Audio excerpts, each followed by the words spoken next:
monsieur, vous êtes en train de parler, monsieur. Bonjour, non, je n'ai pas parlé, non. Alors, tout d'abord, bonjour et bonne reprise à tout le monde.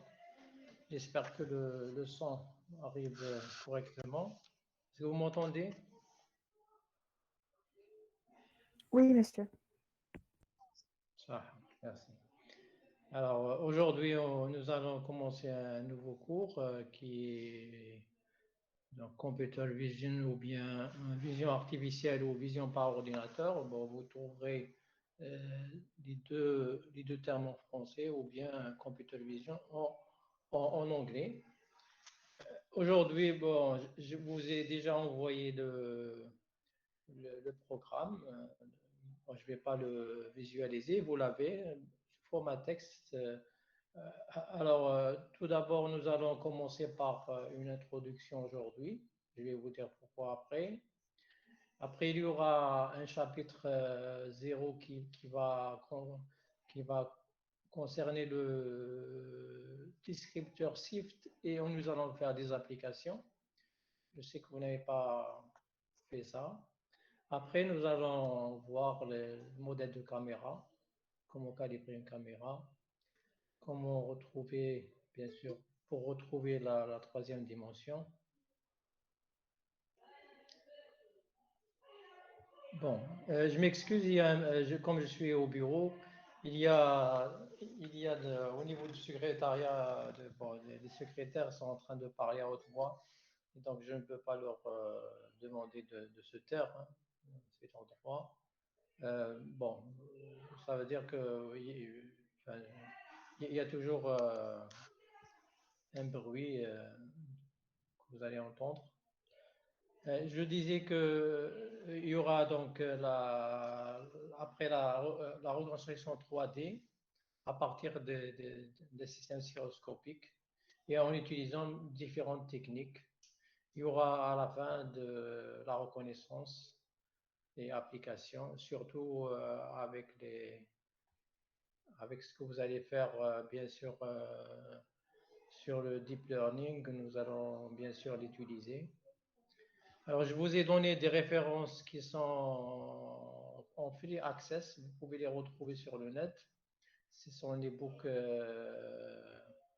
donc version électronique, gratuits, et certains que j'utilise bien sûr qui sont version papier, qui sont payants.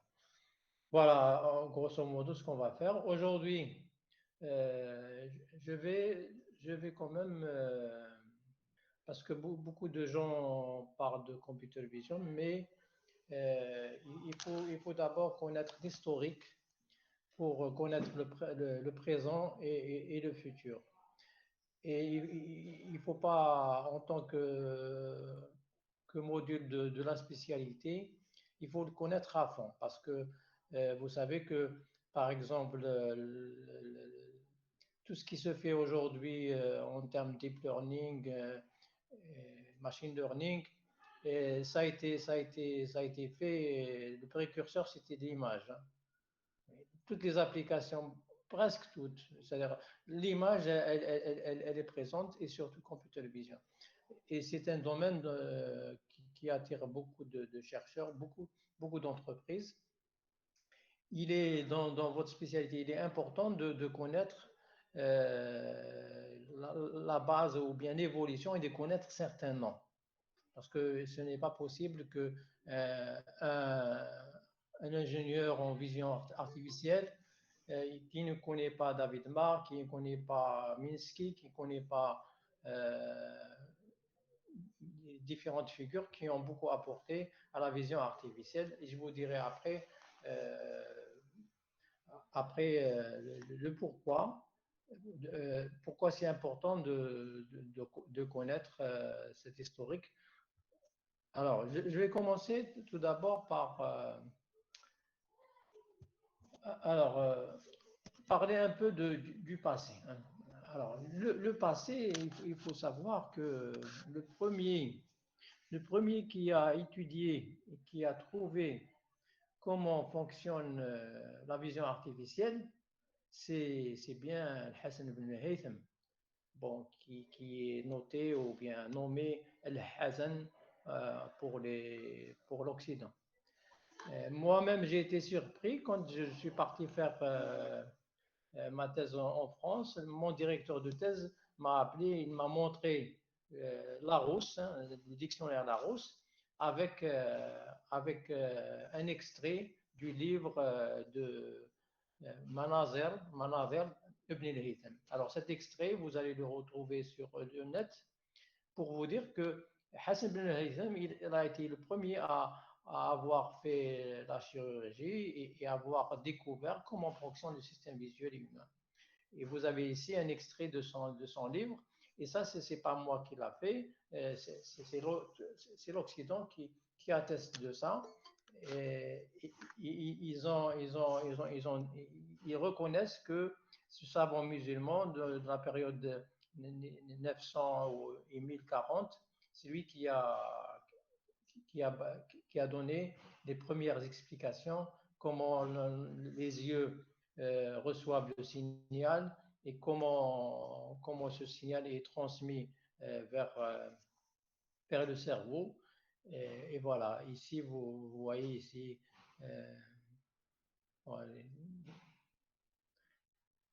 je peux lire ici, مباحث شرح العين, etc., etc. Voilà. Alors aussi, voilà, sur Internet, on peut lire, que c'est lui qui a été le pionnier ou bien le premier à avoir expliqué l'anatomie de l'œil. شرح العين, maintenant, c'est la découpe de l'œil. Voilà, donc notre départ, c'est que la vision artificielle, le premier qui a expliqué comment fonctionne la vision humaine, c'est bien Hassan ibn al-Haytham. Alors vous pouvez noter ça, vous pouvez chercher pour avoir ça comme étant une source d'information. Je sais que beaucoup d'entre vous ne connaissent pas ça. Je ne sais pas si vous avez entendu ou non. Est-ce que ça va? Est-ce que vous avez entendu? Oui, monsieur. Oui, monsieur. صح. إذا البصريات ou bien le basar, le premier qui a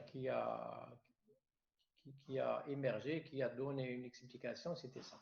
Alors maintenant, bien sûr, il y a eu après l'évolution et il y a eu la création, sans rentrer dans les détails, il y a eu la création de la caméra. Hein.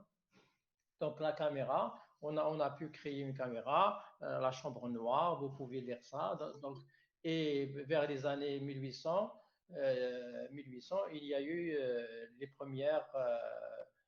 premières dispositifs pour pouvoir acquérir une image de la scène. Alors ici, ça c'est, je vais vous donner les slides. Hein. Ça c'est une des premières photos qui existent, qu'on a retrouvées en 1825, qui a été prise par une caméra dans le temps. Et vous avez aussi la référence pour d'où tirer cette information. Voilà. L'évolution, je rappelle, l'évolution, il y a eu le savant musulman. Bon, après, il y a eu d'autres savants qui a exploré comment fonctionne le système visuel humain. Il a donné beaucoup d'informations sur le nerf, comment transite l'information. Après, il y a eu des années 1800, 1900, création, invention de la photographie, hein, en utilisant une chambre. Bon, il y a eu une évolution, vous pouvez dire tout ça. Après, on est arrivé vers, bien sûr, à prendre une image, après une image couleur. Et l'image, bien sûr, en réalité, c'est une boîte. On laisse passer avec un trou qui laisse passer la lumière. Et la lumière, elle est projetée sur une zone noire. Et il y a un film, il y a la création, bien sûr, de l'image. C'était la technologie utilisée. Aujourd'hui, c'est plus électronique. Alors, vous avez un point, il est bien sûr projeté, l'image est projetée en inverse. Et nous, maintenant, qu'est-ce qui nous intéresse? Après, il y a eu l'évolution de l'électronique. Et l'électronique, aujourd'hui, ou dans le temps, dans les années 60, on a pu récupérer l'image comme étant un tableau. Voilà. C'était une fois qu'il y a eu les ordinateurs, on a pu bien sûr récupérer une image et avoir un tableau de valeur. D'accord? Voilà. Euh, L'image, bien sûr, on avait la photo, mais c'est grâce aux ordinateurs. Alors, je vais vous faire un rappel que les ordinateurs, c'était en 45, mais bon, c'était les premiers ordinateurs en 45, mais après, il y a eu une révolution grâce à l'électronique. Donc, on est passé de 1960 d'un PDP 1 vers IBM en 1964. Après une autre version de PDP, après HP, il a lancé une série de computers. Après, on est arrivé au premier superordinateur en 1969. Et après, il y a eu une explosion des machines. Et par conséquent, vu que l'ordinateur est là, il a commencé à traiter l'information, il y a eu aussi la caméra, d'accord? Il y a eu aussi la caméra. Vous voyez, dans les années 60, qu'est-ce qu'il y a eu? Il y a eu, vous voyez ici l'évolution des ordinateurs. Donc, dans le marché, surtout pour les laboratoires, pour les industriels, il y avait une puissance de calcul. Il y a possibilité d'avoir des ordinateurs. Il y a eu aussi la caméra. Et par conséquent, il y a eu une tentative dans les années 60. Les scientifiques ont rapidement pensé à un robot vision, à un robot qui peut voir, à une machine. Et c'était beaucoup de chercheurs ont essayé de proposer des solutions pour utiliser cette caméra pour bâtir, pour donner cette fonction de perception à un ordinateur. Puisqu'on avait un ordinateur, on avait une caméra, alors on s'est dit, voilà, on va faire quelque chose d'intelligent, on va prendre la caméra, on va essayer de voir le monde 3D et de donner cette faculté de perception à l'être humain. Et c'était un tremplin pour l'intelligence artificielle parce que le fait de se prononcer sur le monde 3D, d'avoir un raisonnement, de comprendre des objets qui existent, c'était quelque chose d'extraordinaire. Et on a pensé à fabriquer un robot qui pouvait bien sûr regarder le monde et prendre des décisions. C'était un objectif qui était présent surtout parmi l'élite aux États-Unis et un peu partout dans le monde, surtout aux États-Unis. Et on a commencé à demander, il y a eu des projets, surtout à MIT, des projets de recherche, de l'argent, ils ont acheté des caméras, ils ont acheté des ordinateurs avec un objectif sur 3, 4, 5 années, faire un système de vision universel qui peut résoudre tous les problèmes.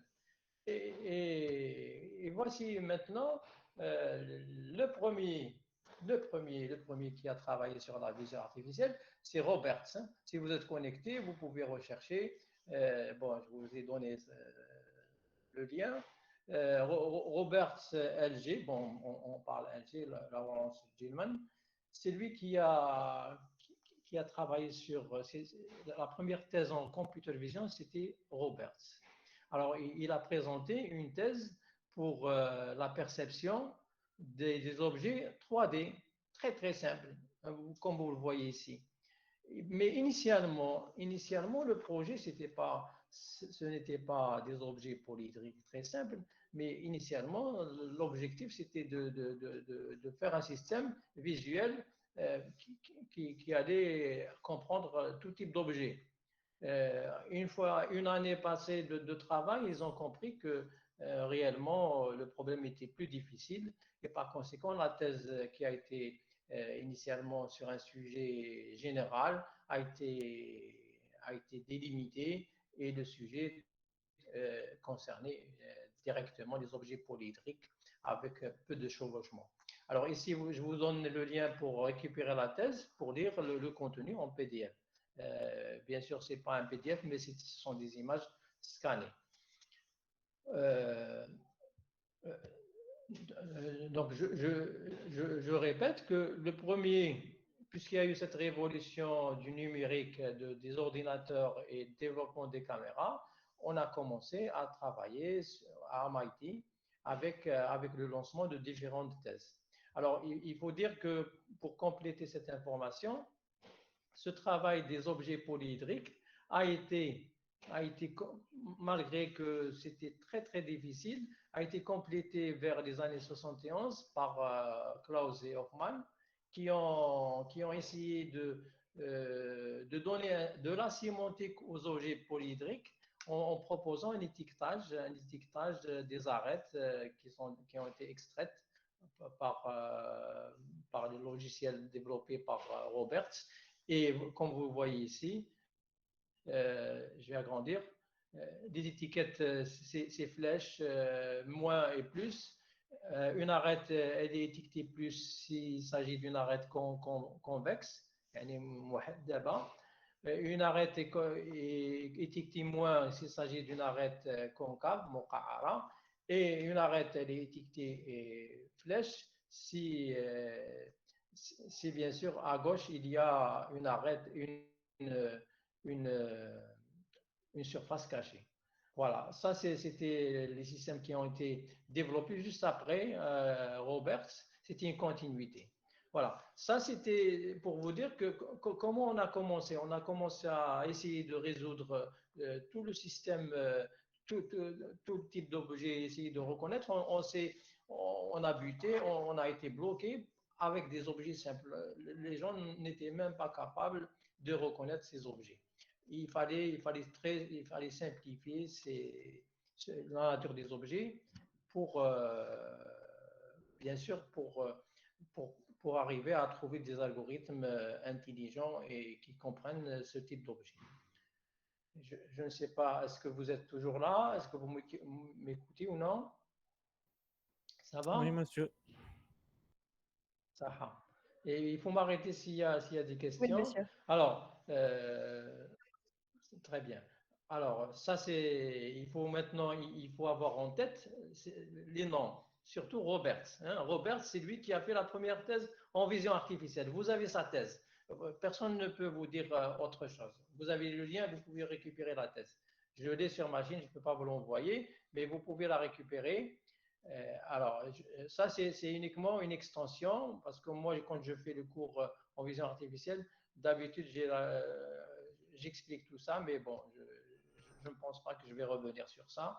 On va plutôt aller vers l'avant. Ça, c'était d'historique. Il faut savoir uniquement qu'il y a eu des solutions pour comprendre des objets polyédriques. Bon, ça, c'est une étape. Alors, la seconde étape, la voici. Alors, il faut connaître en tant que spécialiste, surtout en IA, en computer vision, Marvin Minsky. Marvin Minsky, je ne sais pas si vous le connaissez ou non, c'est celui-ci, à gauche. Ou quand il a été dans les années 80, je pense 20 années après ou 25 années après. Donc, lui, il est décédé, je pense, 86 ou quelque chose comme ça. Alors,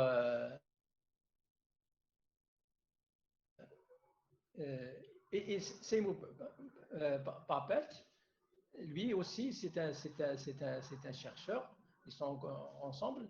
Alors, c'est eux qui ont été les initiateurs d'un projet de vision artificielle. Alors, je vous ai dit qu'il y avait quelqu'un qui a travaillé sur la vision, mais concrètement, il y a eu aussi Marvin Minsky et Seymour Papert qui ont donné un stage. Alors, ils ont donné un stage, Summer Project, ça veut dire que c'est un stage d'été, c'est comme vous. Ils ont donné ça aux étudiants. Alors, le projet, il existe. Hein. Le projet, il existe, il est là. Alors, il est là. On a toujours la trace, c'est un PDF, bon, c'est une image. Hein. Donc, MIT, Artificial Intelligence Group, donc c'est en 66, donc après la thèse de Roberts, il y a eu, des Summer Vision Project. C'est un projet qui, qui va être donné aux étudiants et on leur dit que, bien sûr, le travail a été partagé de telle sorte que vous pouvez lire tout ce qui a été écrit. L'essentiel, c'est de construire un système, de participer à la construction d'un système complexe hein, pour la reconnaissance des fonds. D'accord. Alors, je vais directement à l'objectif. C'est l'analyse des scènes qui sont constituées des objets qui ne sont pas en chevauchement. Alors, exemple, les balles, des briques hein, avec différentes couleurs, des cylindres. Et chaque face doit être uniforme et a une couleur différente, distincte, avec un background homogène. Voilà. Et vous voyez ici qu'on a essayé de simplifier la tâche à l'ensemble des étudiants qui ont participé. Et des gens ont travaillé, mais en réalité, il y a eu des premières solutions. L'extension de ce projet, c'est de prendre en considération l'overlapping, c'est-à-dire le chevauchement, utiliser des différents objets complexes avec l'écriture, etc., que vous voyez ici. Voilà, ça c'était pour vous dire que c'est comme ça qu'on a commencé à travailler sur la vision artificielle. Et les noms, les premiers qui ont travaillé sur ça, c'était Marvin Minsky et Seymour Papert. Alors, ici, c'est écrit uniquement Seymour Papert, c'est lui qui a rédigé, mais il y avait derrière, Monsieur Marvin Minsky. Alors, ces deux gens bien sûr, ils ont, comme vous le voyez ici, ils ont acquis des caméras. Hein, je vais agrandir cette image. Ils ont acquis des caméras. Ils ont travaillé sur des objets polyhydriques uniquement. Et pour les identifier, après, il faut passer leurs coordonnées à un robot. Vous voyez ici un bras pour leur manipulation et déposer, etc. Voilà, c'était les premiers travaux en vision artificielle. Alors, je vais bien sûr,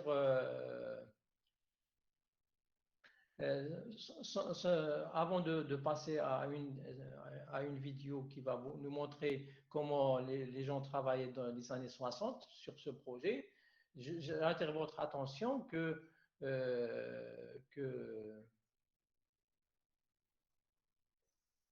Minsky et Papert, c'est lui Minsky, c'est lui qui a prouvé hein, avec Papert que le perceptron il était limité. Hein. Le perceptron, c'était la première unité qui a été proposée par Frank Rosenblatt en 1957. Et c'était dans un livre qui serait intitulé Perceptron, une introduction à computational géométrie. C'est lui qui a montré la limite parce qu'on ne pouvait pas, bien sûr, modéliser la fonction que vous avez vue ou là, vous allez voir, bien sûr, dans les réseaux de neurones. Voilà. Ça, c'était entre parenthèses. Alors maintenant, je vais vous... Je ne sais pas si je peux passer à mode plein écran. Dites-moi si ça apparaît comme ça. Est-ce que vous voyez comme ça? Monsieur, on Est-ce voit que que vous voyez au votre plein écran? PowerPoint. Non, on voit juste votre PowerPoint. C'est pas en plein écran. Non, on est censé voir une vidéo. Non? Parce qu'elle apparaît Oui? pas, non. Non, elle apparaît pas, elle apparaît pas. Euh, Je vais refaire, dites-moi comme ça. Est-ce que vous voyez quelque chose comme ça? Non. Non? Non, non, non, non. Non, Je pense qu'il donc faut je changer vais de la feuille, ouais, lancer à c'est partir ça. de mon répertoire. Très D'accord. bien. Je vais la lancer à partir de mon répertoire.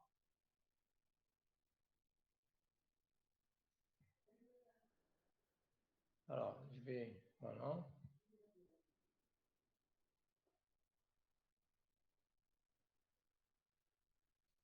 Arrêter le partage.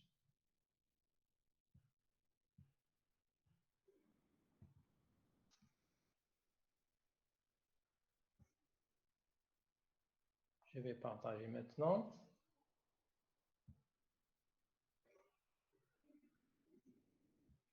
Hein. Alors, est-ce que vous voyez? Ça va? Pas encore, monsieur. Ça charge. Ça charge. Normalement, oui, ça marche. Maintenant, ça marche. Ouais.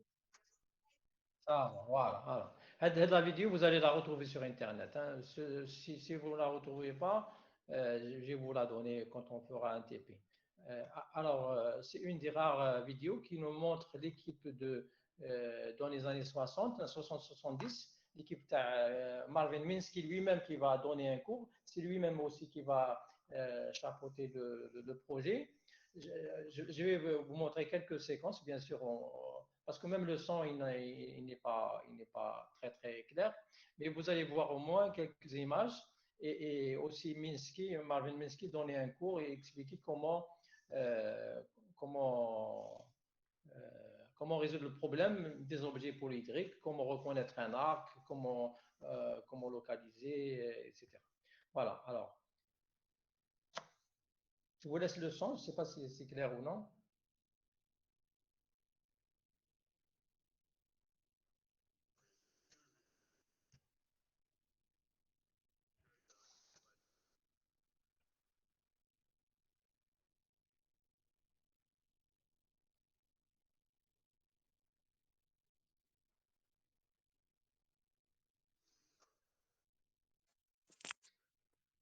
Hum.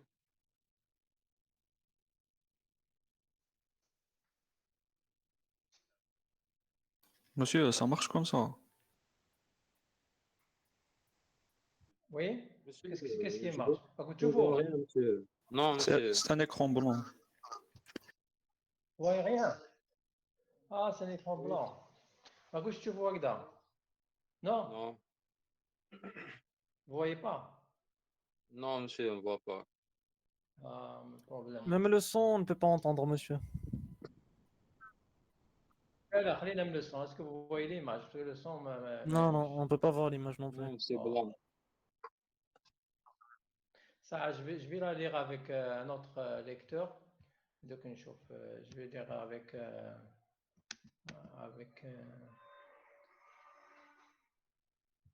les قراية à distance. Alors, je vais la lire avec. Non, non, c'est pas avec ça. Non.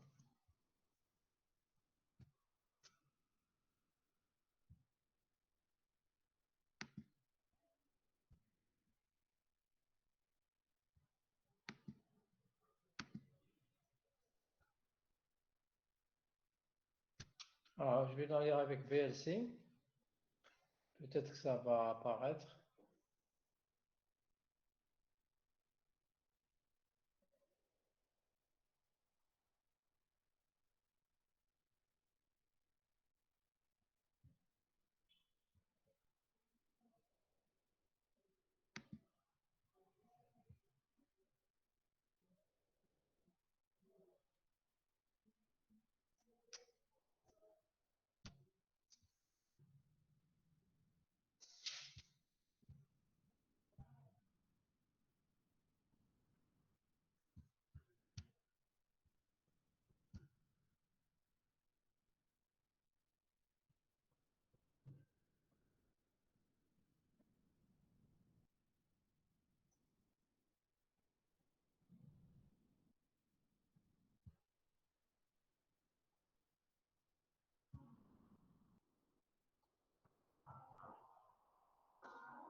Non.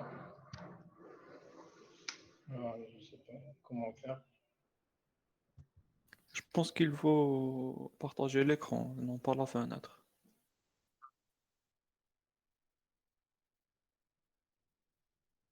Partager l'écran. C'est-à-dire.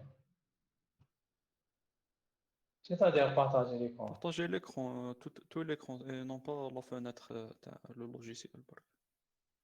L'intégralité de. Voilà, Oui. l'intégralité, ça, j'ai fait ça. Donc,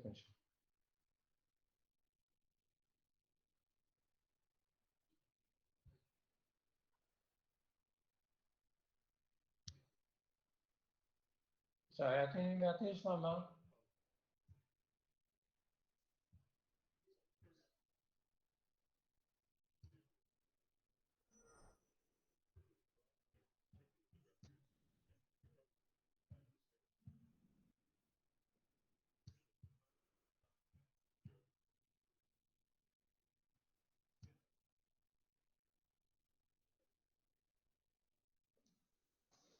Mais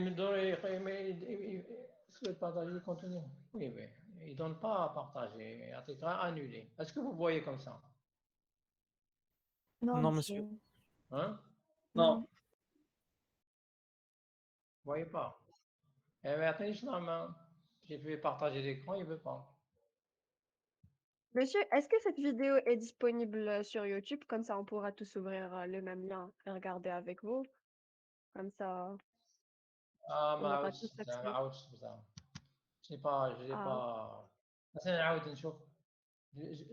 سنعاود نشوف هكا.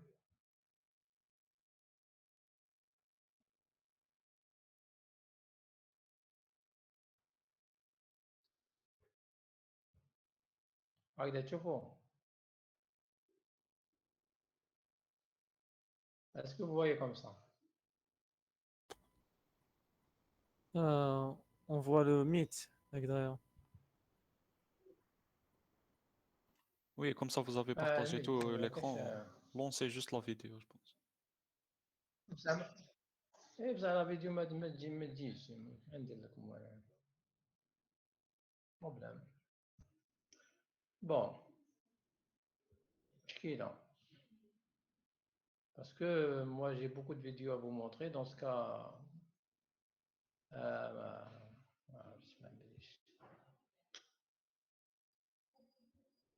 mais j'ai l'habitude je vais faire une tentative.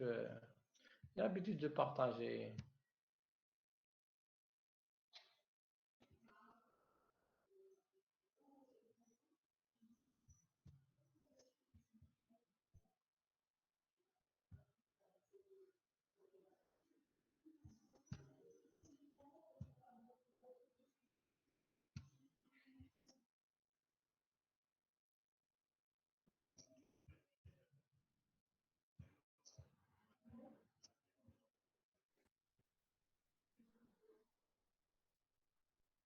Il n'y a pas, hein?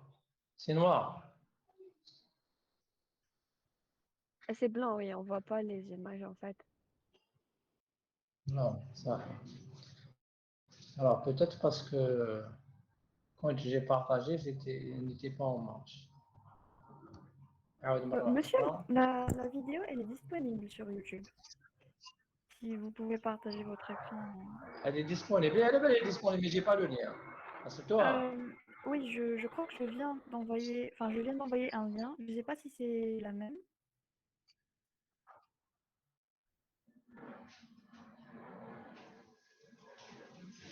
Ah, Bon, monsieur, je ne maintenant sais ça pas. marche. On voit une image maintenant. Ah, mais c'est parti.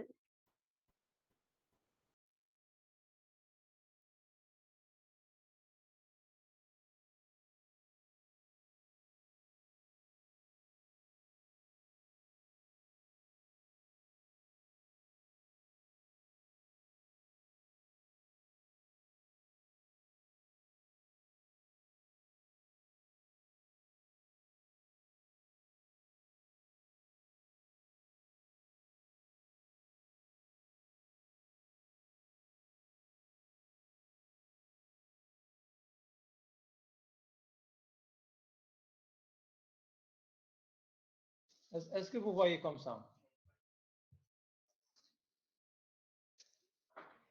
Oui, Aguchovo, oui. Mais ça part non? et ça revient. Il y a une... Voilà, là on Voilà. voit. Ça paraît grave. معليش, je vais uniquement vous. Alors, celui que vous voyez ici, c'est Marvin. C'est lui qui est en train de bon.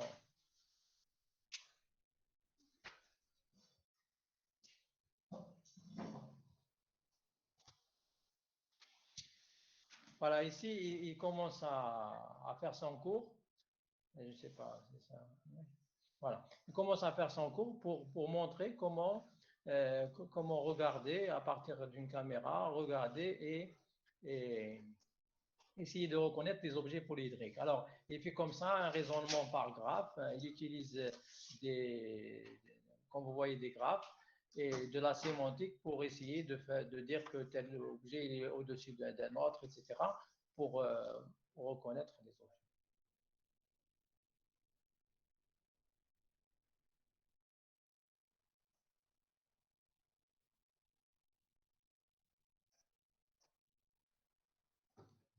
Voilà, bon, ça, c'est ce qu'il a fait. Hein.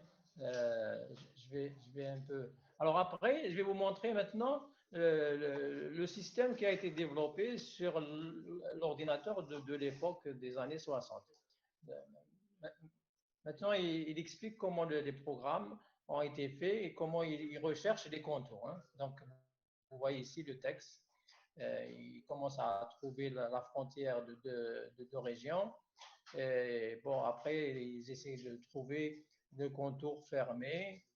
Et bon, après, il y a un raisonnement pour essayer de dire de quel objet polyédrique s'agit-il. Voilà. Voilà, je vous laisse découvrir comment le programme s'exécute et comment il arrive à localiser une région.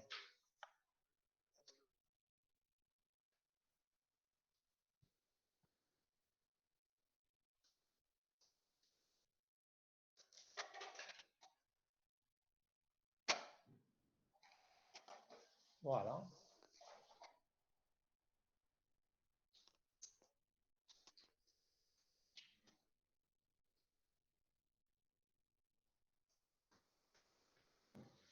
Voilà, maintenant, bon, je vous laisserai après regarder. Alors ici, il y a aussi après l'étape de détecter qu'un objet est au-dessus d'un autre, etc.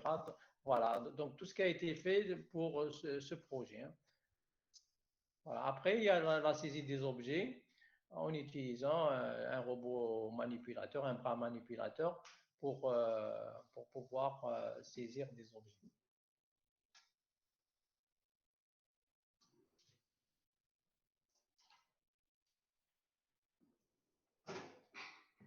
Voilà. Le système était capable, pour des objets polyédriques, d'identifier ces objets et aller les chercher en utilisant un bras manipulateur. Voilà, ça c'est une vidéo que vous pouvez la retrouver. Comme vous voyez ici, c'était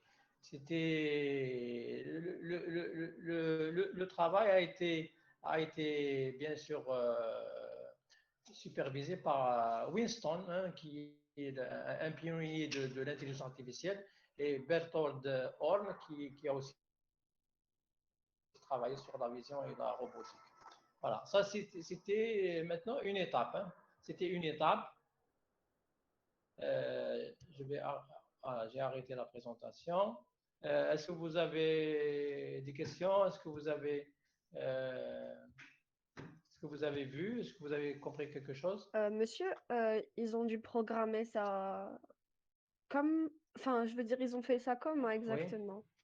Ils ont programmé comment ils ont connecté la caméra, etc. En utilisant une détection de contour. Non, je veux dire Oui, il y a la la caméra, elle prend une programmation. image, après il y a la détection du contour. La programmation avec les anciens langages, il y avait Fortran, il y avait Lisp, il y avait Bon, c'est les anciens langages. Bon, moi, mais dans le temps, il y avait les cartes Perfor et il y avait des terminaux. C'était très, très élémentaire. Alors, d'accord. bon, d'accord. D'accord. Alors, ça, c'était une étape. Hein. Je te fais un mot barque. À MIT,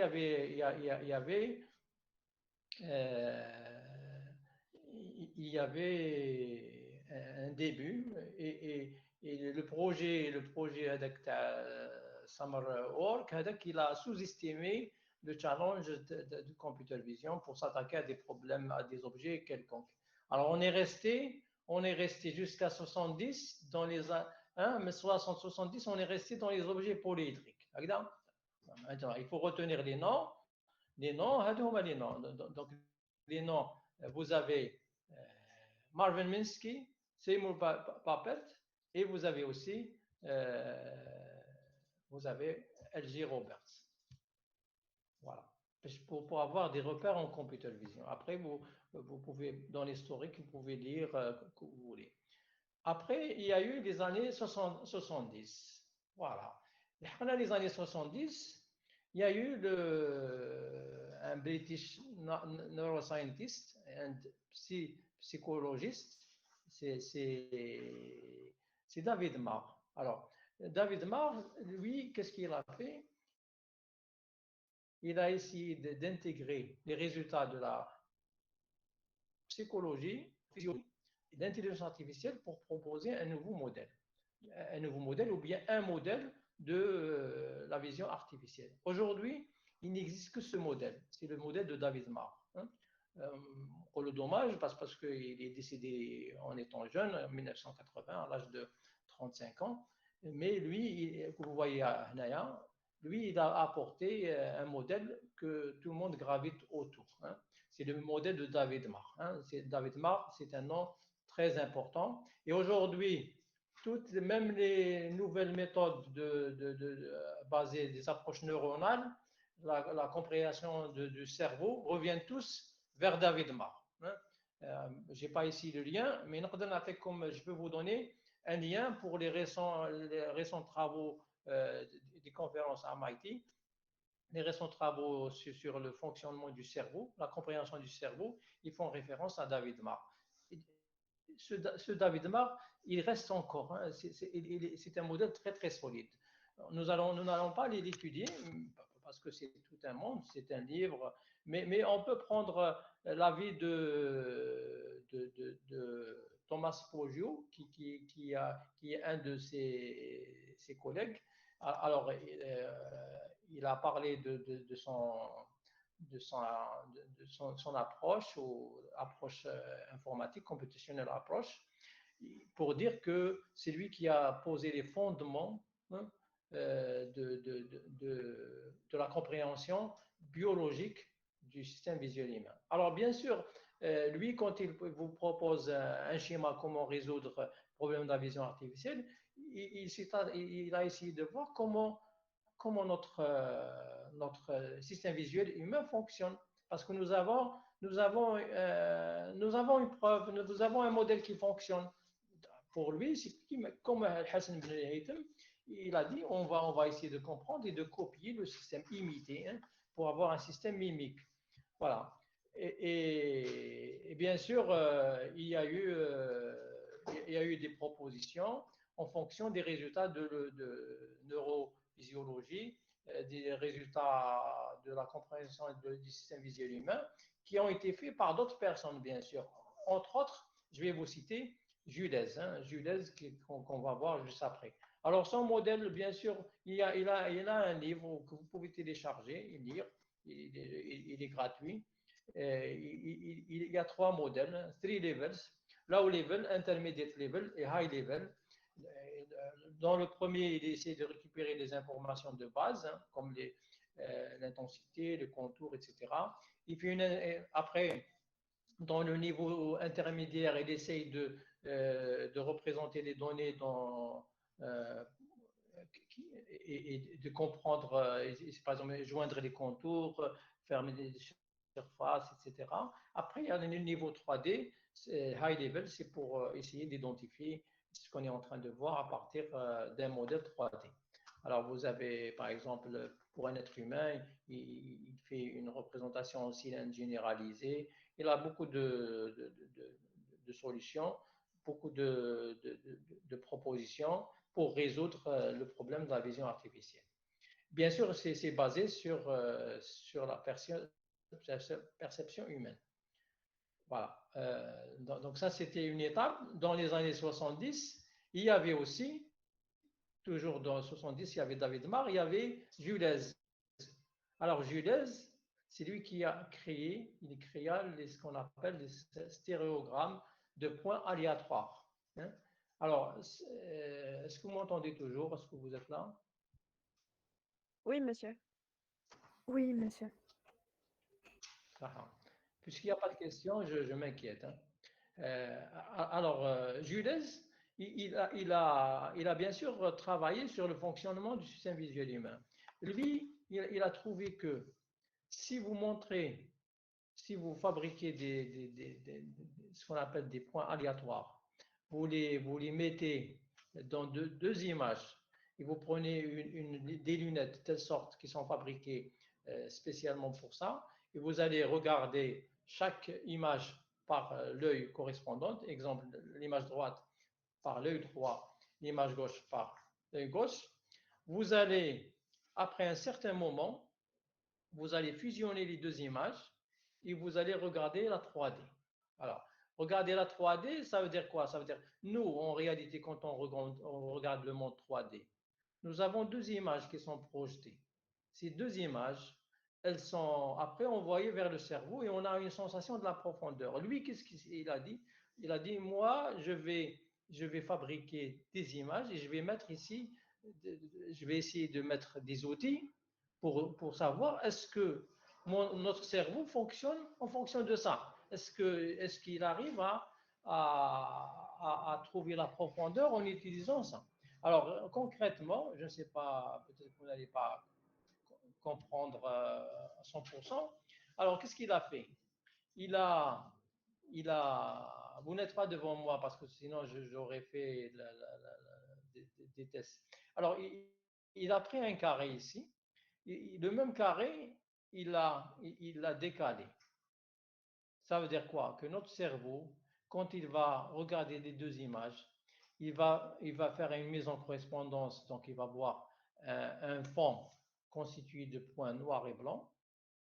Et qu'est-ce qu'il va voir? Il va voir un autre carré qui est en relief, qui est constitué aussi de noir et blanc, de points noirs et blancs, mais qui sont en relief. Pourquoi? Parce que notre cerveau, il a identifié cet ensemble de points aléatoires avec ceci. Pourquoi on les voit aléatoirement? Parce que, en réalité, qu'est-ce qui fait déclencher la sensation de la profondeur? Est-ce que vous pouvez me dire, si vous êtes toujours là?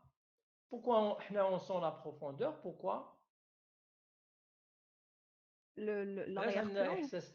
La profondeur. Parce qu'on a deux On yeux. a la sensation de quand vous regardez. Parce qu'on a deux yeux. Et les deux yeux, est-ce que je peux voir la profondeur en utilisant un seul œil? Non. Non.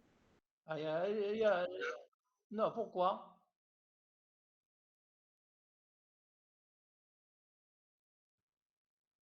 Pourquoi؟ غلقوا عين واحدة تشوفوش la profondeur. تشوفوا ولا ما تشوفوش؟ On voit toujours la profondeur avec un seul œil, non?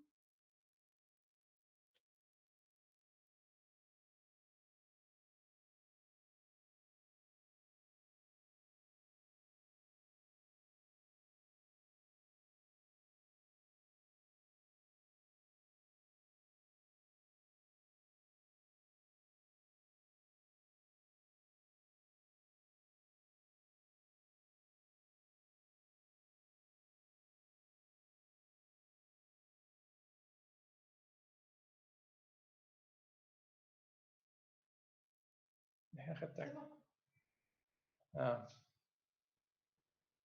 Ah oui. C'était بعد قضية شوية كم يكون بعدها.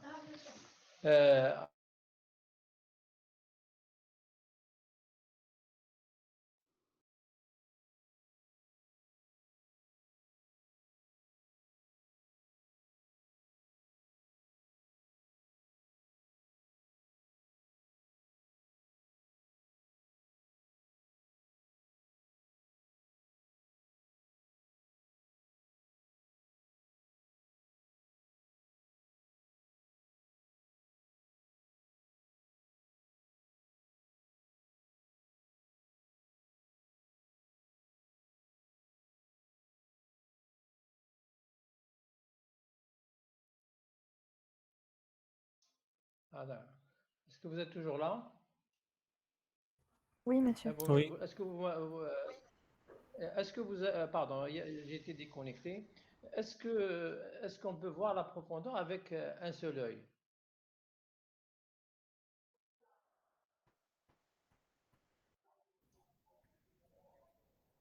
Hmm? Oui. Normalement, non. Mais notre cerveau, il est si fort que parfois on arrive à percevoir la profondeur même avec un seul œil. Mais dans le cas d'une caméra, non, on ne peut pas percevoir la profondeur avec une caméra. Alors, alors, parmi les 24 présents, je ne sais pas, est-ce que vous êtes tous là ou là vous êtes connectés parce que vous êtes ailleurs? Alors, je vous demande de faire parce que on ne fait pas un cours présentiel, dommage. Je vous demande de prendre 2 stylos ou un crayon avec un stylo. Allez, prenez-les. خدوهم. اديتوهم 2 Oui, stylos. Oui. oui, monsieur. قولوا لي ايه كامل باش نعرف اللي راكم تتبعوا فيا. Oui, Oui, monsieur. monsieur. L'expérience واحد ما Monsieur. يقولها لكم. وي صح صح. Oui, monsieur. vous fermez un œil. غلقوا عين واحده غلقوها مليح. vous fermez un œil مليح باش ما تريشيوش. D'accord, il ne faut pas tricher. On va mettre يديكم لبعيد vous prenez le stylo et le crayon, là les 2 stylos, vous essayez de les joindre. Les joindre les bouts des stylos, hein, le bic هذاك ولا. Essayez de les joindre. D'accord. Alors, est-ce que vous avez pu? Qui a pu joindre? Pas يا moi. واحد يا أخي. Voilà. Pas moi, voilà, très bien. Donc هنا باش تعرفوا باللي حنايا qu'est-ce qui حنايا on a les 2 yeux pour la sensation de la profondeur. Bon, là, je fais le cours à distance, ما نعرفش نقري. Si vous étiez à côté de moi, j'aurais montré des choses. Vous pouvez faire avec les bouts de doigts. المهم. Donc هنا on a qu'est-ce qu'on a? On sait que c'est comme les deux images captées par nos yeux sont différentes. Et Béla Jules, qu'est-ce qu'il s'est dit? Il s'est dit qu'il a fait une proposition. Il a dit que parce que les deux images sont différentes dans les 2 rétines, c'est peut-être à cause de ça que notre système visuel humain arrive à percevoir la profondeur. Alors, qu'est-ce qu'il a fait? Il a créé les stéréogrammes de points aléatoires, hein, d'autres stéréogrammes. Et notre cerveau, quand vous lui montrez 2 images identiques, et vous essayez de les projeter, hein, le cerveau, il va lui montrer 2 images, c'est comme s'il est en train de voir un monde 3D. Donc, il chauffe sur une table, il va mettre des lunettes, il va regarder les deux images et il y aura fusion. Maintenant, s'il prend un carré, il le décale, notre cerveau va regarder un carré en relief ou bien en creux en fonction de la disparité. Et c'est ça la découverte de Jules. Béla Jules, quand vous regardez, vous allez voir, vous faites la fusion. Après, dès que une expérience en TP, vous allez voir ce qu'on appelle les anaglyphes. Bon, après, il y a eu beaucoup d'expériences où on peut même créer des objets 3D, hein, mais c'est uniquement un carré, mais on peut mettre un flambeau, on peut mettre ce qu'on veut comme forme. Et donc, les résultats psychovisuels opérés par Jules ont démontré que c'est la différence de position, ce qu'on appelle la disparité. Vous avez vu en S1, la disparité, c'est elle qui est un des éléments qui nous permettent d'avoir la sensation de la profondeur. Est-ce que c'est clair? C'est clair? Oui, oui, oui, monsieur.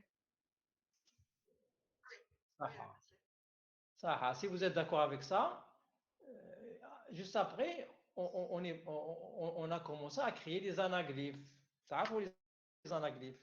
La vision 3D, pardon, ce qu'on appelle la télévision 3D. Hein, Ah oui, la d'accord. télévision 3D, quand vous regardez, vous allez un Samsung, hein, qu'est-ce que vous allez voir? Vous allez voir, on va vous dire qu'il y a la 3D. La 3D, d'où ça vous Mais الأصل تاعها شكون هو؟ الأصل تاعها هو جوداز. Pourquoi? On prend deux images. Deux images, bien sûr, prises de différentes positions. Et on va les colorier. Wahda en rouge, wahda en vert. Et on va prendre des lunettes هكذايا, telle sorte que si vous les mettez, le bleu il va voir le rouge, le rouge il va voir le bleu. Et c'est comme si vous êtes en train de projeter les deux images sur vos yeux et vous allez fusionner, vous allez voir la 3D. Alors dommage que vous n'êtes pas... Moi, on a des lunettes, je vais les ramener. Et si par exemple je regarde cette vidéo, la vidéo, alors vous allez voir des objets qui vont sortir de l'écran en 3D, vous serez ébloui. La technique aussi, c'est qu'on a projeté les deux images avec une disparité et on a eu la création de la profondeur. Et ça a été bien sûr grâce à Béla Julez. Julez, je t'avoue, c'est un Italien, c'est quelqu'un de la Hongrie. يقولوا بالعربيه حراق. هذا حرق بلادو، شد بابور فلوكا وهرب على الواد باسكو كانوا لي نازي ايتترا. ومن بعد راح لايطالي. ابري بون il est parti aux États-Unis, il est devenu un grand savant. Mais هذا سي كيلكان اللي حرق نقولوا حرق يعوم في الواد. il a pris un petit bateau. ومن بعد bon il y a eu des problèmes. ماشي مبارك شويه هكذاك كيما نقولوا à un moment donné راح يعوم. ils ont eu des problèmes. Il a pu arriver donc à destination. Après il est parti aux États-Unis et après bon il est devenu un grand savant. Donc ça ne veut pas dire بلي واحد حراق ماشي مليح. Des fois c'est bon quand on est bien sûr quand on est producteur, etc. Voilà, il faut reconnaître. Donc, nous avons, parce que la vision artificielle, vous avez ces noms. David Marr, Poggio qui existe aujourd'hui aux États-Unis. Vous avez Julez, Julez qui a créé les anaglyphes. Et bon, dommage qu'on ne peut pas faire, je ne sais pas si je peux vous montrer, mais ça ne sert à rien parce que vous n'avez pas les lunettes. Mais vous avez vous pouvez taper anaglyphe. Et vous avez si vous avez des lunettes, sinon on va voir ça en TP. Alors ça a été le passé. Maintenant le présent. Le présent aujourd'hui. Alors le présent, je vais essayer de citer l'essentiel de l'essentiel. Alors on va commencer par Oculus, le casque. Hada Oculus, est-ce que ça vous dit quelque chose? D'après ce que j'ai dit. Hada Oculus, c'est une invention il n'y a pas beaucoup de temps. Est-ce que ça vous dit quelque chose? Oui, c'est pour la réalité Est-ce que vous virtuelle. Oui. Oui, monsieur. Oui, mais d'où vient cette réalité? D'où vient cette réalité virtuelle? منين جات؟ منين جات؟ C'est généré par Hein? Comment? C'est un ingénieur aux États-Unis. Qu'est-ce qu'il a fait? رجع les anaglyphes. قالوا لا غير الناس راهم هذه كانت تيكزيستي وواحد ما خدم بها. انا جو في اسي دو ميتر اون سورت ندير ان كاسك نبروجيتي فيه ليماج غوش vers la droite vers la gauche l'image droite vers l'œil droit وندير نغطيه بالكاسك ونوري له الانسان يفيزيوني ونربح دراهم. سكي لا في. ومن بعد فيسبوك لا اشتي la boîte avec 2 milliards de dollars. Et vous avez vu maintenant la révolution. Qu'est-ce qu'il a fait? Il a été entouré par des électroniciens qui ont fabriqué bien sûr le casque avec la communication, avec l'ensemble des circuits. Mais le principe c'était quoi? Le principe c'était ça. Si vous regardez les images générées, c'est des images avec disparité, elles sont différentes. Et vous avez la fusion qui met les stérogrammes des anaglyphes ou bien stérogrammes de points aléatoires. C'est ça. Donc, le présent, repose sur le passé. C'est-à-dire que, en réalité, aujourd'hui, il y a des stations où on a créé des choses, mais le reste, c'est du développement. C'est comme les stations où il y a eu les créations, il y a eu les nouveaux éléments, dans l'historique, bien sûr. Après, le reste, c'est un développement. Et donc, aujourd'hui, la RV, elle se base, comme, hein, d'où vient l'origine de la RV?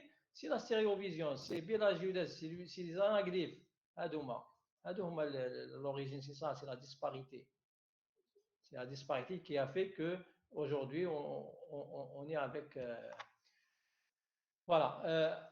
Bon, vers les années 81, bien sûr, il y a eu ce qu'on appelle création des systèmes binoculaires, ce qu'on appelle scanline ou bien simple, qui a été donc développé grâce à la stéréovision. La stéréovision, une fois qu'on a trouvé que la disparité, c'est elle qui nous donne la profondeur, on a bâti des algorithmes. Nous avons deux images gauche et droite, comme vous voyez ici. Elles sont différentes. Elles sont prises. Ça c'est un typique que vous allez faire. Hein.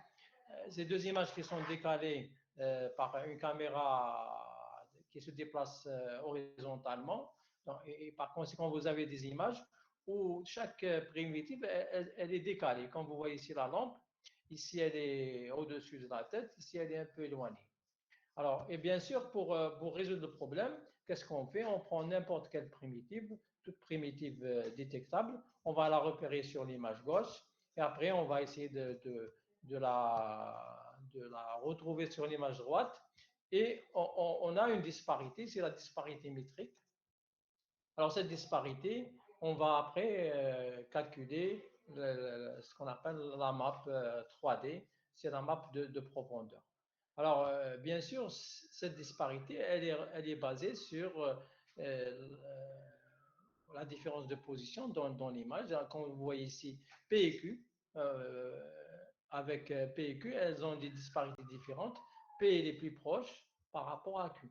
Et ça, c'est en fonction de la disparité. La disparité de position, c'est x droite moins x gauche en valeur absolue. C'est le positionnement horizontal dans l'image.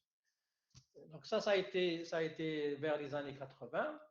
C'était le système stéréoscopique et on a appliqué pour des images système horizontal. Alors après, bon, j'ai un examen à midi, donc j'ai obligé d'arrêter à 45. Normalement, vous avez 1 heure, c'est ça?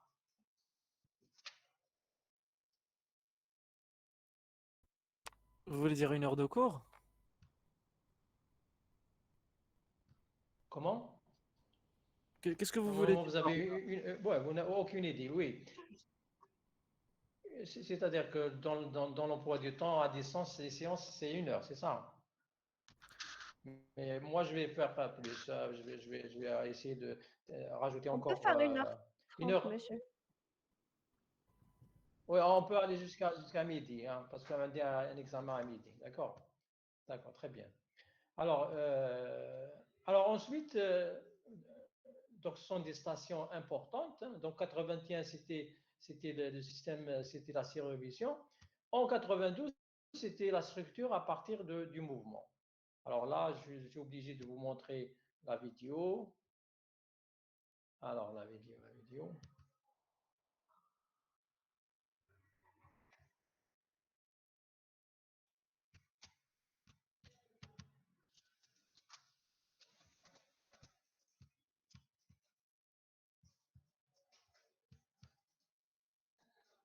Voilà, je vais arrêter la présentation ici. Et je vais partager. Et cette vidéo, vous allez bien sûr, c'est un des TP qui sont programmés. Je vais. Voilà, alors je suppose que j'ai.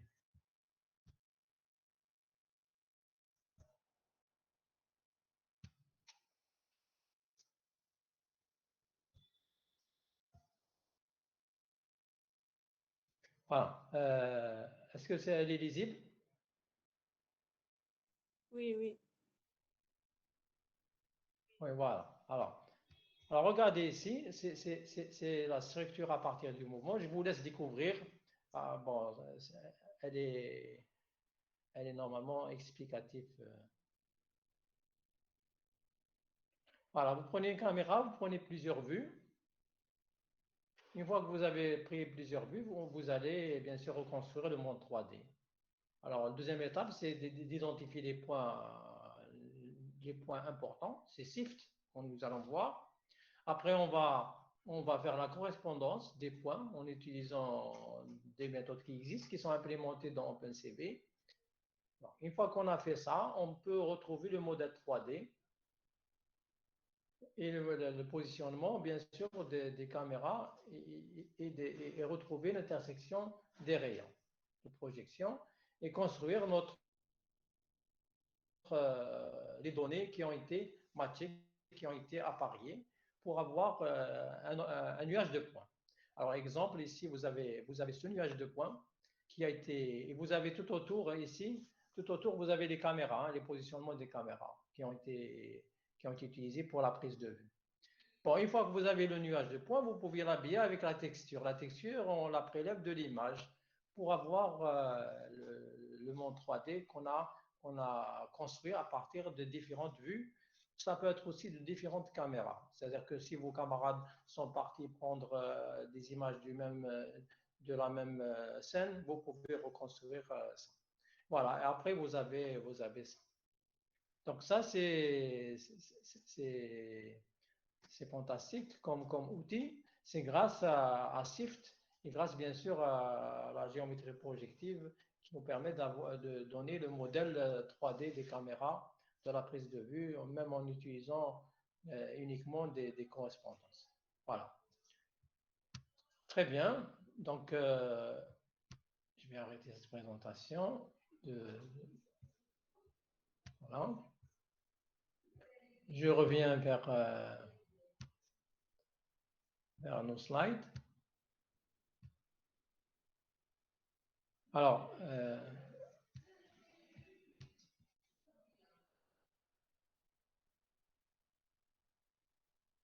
voilà. On était donc les années 80, c'était la Cirovision. 92, on a commencé bien sûr à utiliser pas SIFT. Bon, j'ai dit SIFT, mais c'était des points d'intérêt. Dans cette démo, c'était pas SIFT parce que SIFT c'est en 2004, mais c'était des points de contour quelconques.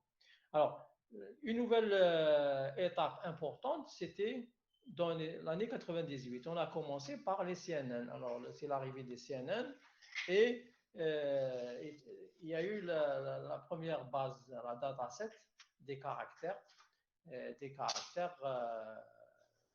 qui ont été, bien sûr, qui ont bouleversé le monde par la reconnaissance des caractères. Et il y a eu 60 000 images de caractères manuscrits qui ont été utilisés pour l'entraînement et 10 000 caractères qui ont été utilisés pour le test. Donc à partir de là, il y a eu beaucoup de travaux qui ont utilisé cette dataset. Et c'était l'un des débuts des réseaux, les réseaux de neurones, les CNN, parce qu'ils avaient l'image pour tester. Ça, c'était en 98. Après, on est passé en 2004 vers quelque chose d'extraordinaire qui nous a permis après de beaucoup faire dans la suite, c'est la découverte de SIFT. SIFT était un détecteur de points d'intérêt et avec une description. Ce sont des points qui sont invariants par transformation, même si vous faites rotation, changement d'échelle, etc. Déformation, vous allez retrouver toujours les mêmes points qui sont utilisés. Et vous voyez ici que vous allez faire aussi un TP sur ça. Voilà, c'était les stations sont des travaux qui ont marqué l'histoire de computer vision. Donc, je répète, pour 2004, c'était SIFT. En 1998, c'était la dataset MNIST. elle a contribué beaucoup pour la validation des CNN, parce que CNN sans data, ça ne marche pas, vous ne savez pas comment travailler. Bon, c'est grâce à l'image qu'on a pu, bien sûr, valider les modèles qui ont été proposés pour les réseaux de neurones convolués, bien sûr. Et en 2092, c'était la structure à partir du mouvement. Et en 80, c'était le modèle, c'était la stéréovision. Voilà. Maintenant, on est passé, en 2011, c'était la Kinect. Maintenant, en 2011, 2004, c'était le SIFT, c'était un événement dominant. En 2011, c'était la création de la Kinect. La Kinect, c'est quoi la Kinect? La Kinect, vous avez calculer la profondeur en utilisant un principe, c'est la vision active, c'est-à-dire on émet un rayon infrarouge et on récupère bien sûr on récupère le retour et ça permet bien sûr de capter la 3D. Voilà.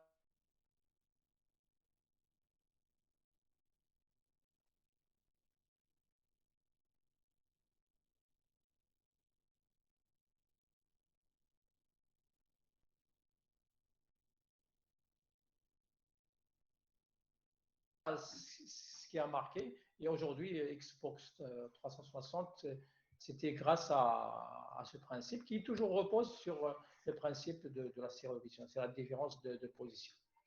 Alors, ensuite, il y a eu de 2012, c'était ImageNet. Hein, tout le monde connaît ImageNet, c'est ça? Oui ou non? Vous connaissez ImageNet et AlexNet. Hein? Donc, AlexNet, c'est le réseau et ImageNet, c'est l'image, c'est la dataset qui contient 14 millions et quelques d'images annotées, d'objets.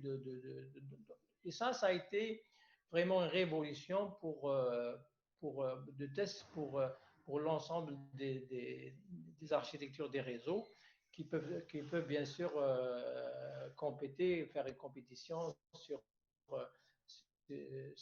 cette dataset. Voilà. C'était un grand pas pour l'évolution des réseaux de neurones en 2012, bien sûr.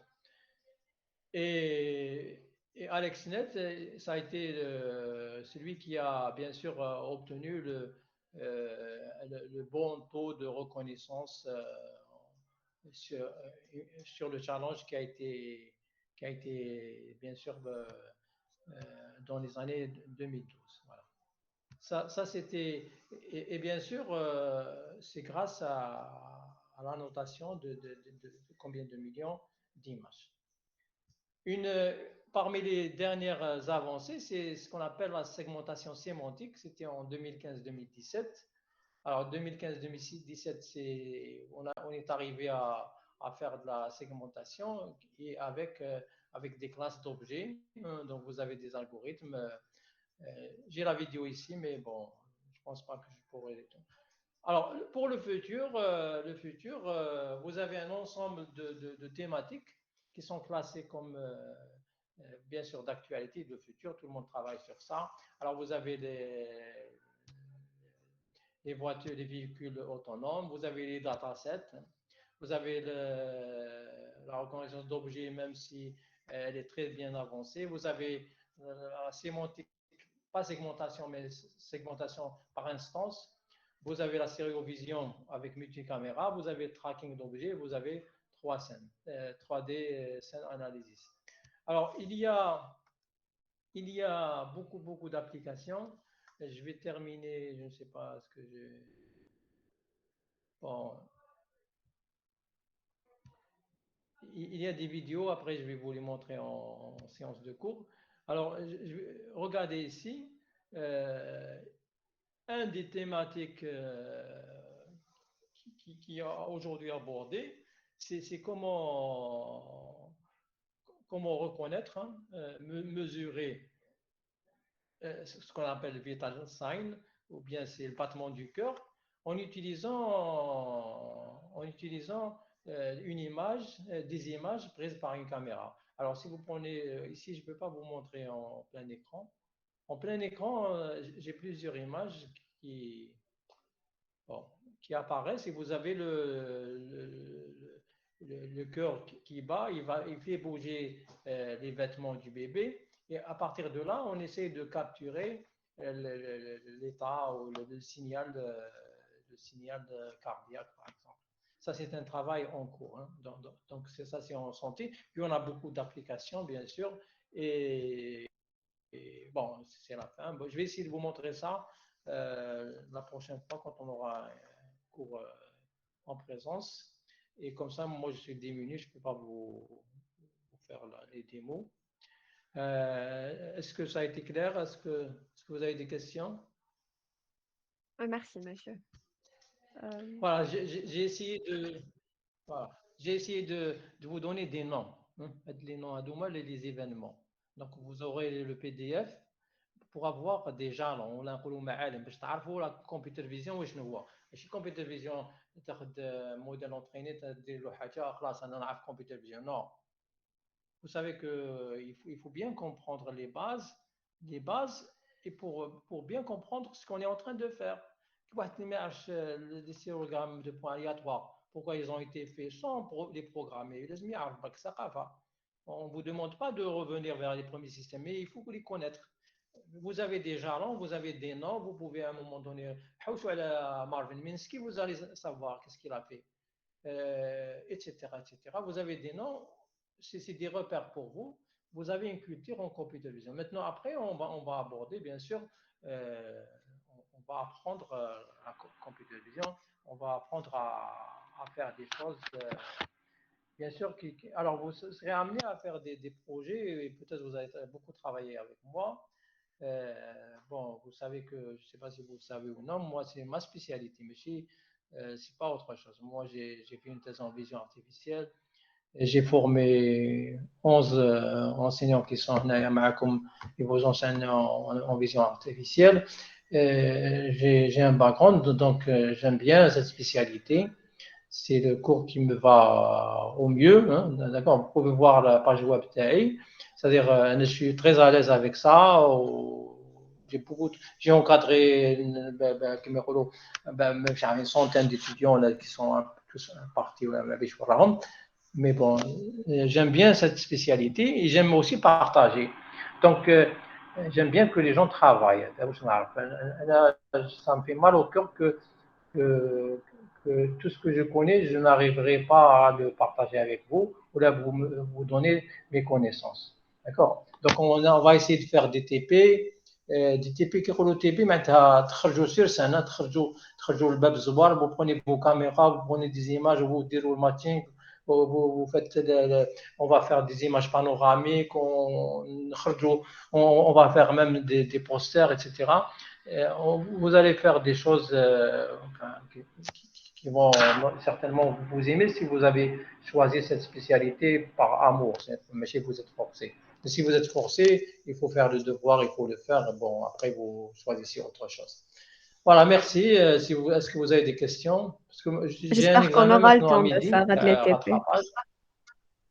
Inch'Allah. Ah, vous aurez beaucoup de TP. Vous aurez beaucoup de TP. Et voilà. Et bien sûr, vous allez utiliser des librairies. Vous n'allez pas programmer à Créer nos zéro. propres. Vous avez D'accord. OpenCV qui est riche voilà, elle est riche en librairies. Vous allez l'utiliser. Et bien sûr, on va travailler avec Python. Normalement, vous avez la main à Python. Oui ou non? Ça va? Vous avez déjà programmé avec Python? Jamais. Oui, Oui, monsieur. oui, je pense. Oui, oui. Voilà. Donc, ça, c'est une prise de contact. Donc, la prochaine fois, nous allons faire un cours sur alors, le chapitre que j'ai appelé chapitre 1 ou le chapitre 0, il va porter sur le descripteur SIFT et applications. Surtout, on va vers les applications. Hein. لازم نفهموا SIFT منين جا comment le calculer. On a les outils pour l'avoir et comment l'utiliser. Vous allez développer des choses à base. Mais il faut comprendre l'origine théorique parce que on n'est pas des techniciens supérieurs, vous êtes des ingénieurs. Voilà. Donc à la prochaine, Inch'Allah. Voilà. Merci. Au revoir, monsieur. Bonne journée. Merci, monsieur. Merci. Au Merci, revoir. monsieur. Bonne journée. Au revoir.